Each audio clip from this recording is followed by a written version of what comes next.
এরকম চোরের মতো করছেন কেন? একটু বোল্ড নিয়ে থাকেন। পরে বোল্ড আউট হয়ে যাবো, দেখো দেখে বুঝবো আমরা এটা কোনো বিয়ের ড্রেস ছিল, আবার হায়ার করতেছি। ভালো আছেন? চিনেছেন? সালাম আলাইকুম বাবাজিরা। আসসালামু আলাইকুম। ওয়ালাইকুম আসসালাম রহমতুল্লাহ সালাম। তোমরা কারা? আসসালামু আলাইকুম আঙ্কেল, আমি সামিয়ার বান্ধবী। কথাটা আগে বলবো তো। সামিরা তো উপরে বসে আছে, যাও তোমরা উপরে যাও। বাবা এই অ্যাড্রেসটা একটু বলে দেন তো। উনি কে? ওই তো সামিরার হাজবেন্ড। তুমি সামিরার বান্ধবী, ওর হাজবেন্ডকে তুমি চেনো না? তনু, তুমি? নাম মনে আছে? নাম মনে আছে। গতকালকে না কিডন্যাপার পাঠিয়ে আমাকে তুলে নিয়ে আসার কথা তোমার। তুলে নিয়ে এসে না আমাদের বিয়ে হওয়ার কথা। আমাদের যেহেতু বিয়ে হওয়ার কথা, তাহলে তুমি এইখানে আঙ্কেলের মেয়ের সাথে কি করো? তনু, তোমার মনে আছে আমি তোমাকে আমার প্রথম ভালোবাসার কথা বলেছিলাম?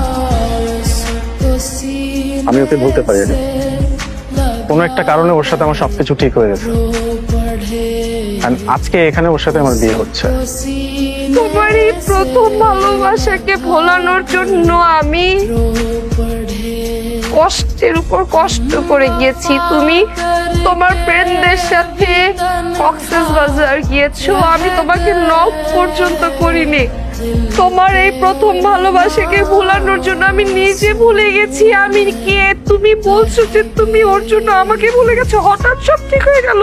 তনু দেখো, আমি যে ধরনের মেয়েকে চাচ্ছিলাম, যে ধরনের মেয়েকে আমি ভালোবাসি, সেটা শুধুমাত্র আমার প্রথম ভালোবাসা। হ্যাঁ, আমি মানি তোমার সাথে আমার একটা রিলেশনশিপ ছিল, কিন্তু আমি কিন্তু কখনো তোমাকে কোনো ব্যাড অ্যাপ্রোচ করি নাই। তোমার হাতটা পর্যন্ত আমি ধরি নাই।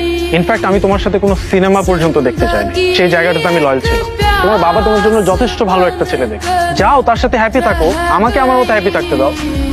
আমার না একটা বউ দরকার, আমার একটা মা দরকার। তো তুমি আমাকে খারাপ ভাবলে ভাবতে পারো, আই ডোন্ট কেয়ার। प्यार के किस्से अधूरे रह गए। Thank you. वफा कर